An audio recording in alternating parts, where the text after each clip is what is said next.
bailing out the private sector.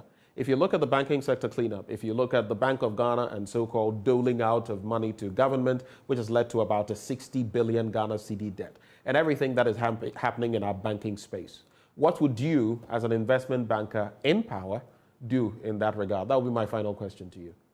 First of all, I would cut government borrowing the local market by 50%, because that's the only way you free money for the private sector to do other things.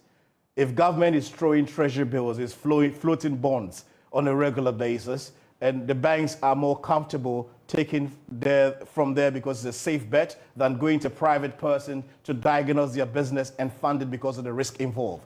Government needs to cut their local borrowing by 50% minimum, and then we can phase it out. So that. How do you do that in the grips of an IMF program?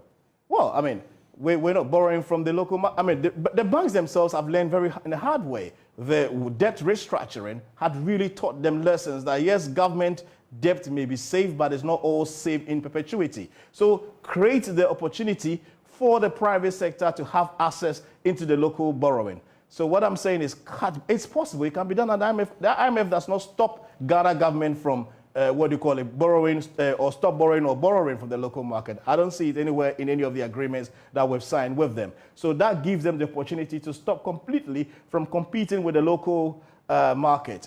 It frees money for the private sector to do what they have to do. Then again, the central bank, I mean, I don't know what their supervision rule is, but clearly it tells you that for this to happen in our banking sector on 2 consecutive occasions, it tells you that the supervision sector of our central bank is dysfunctional. Right.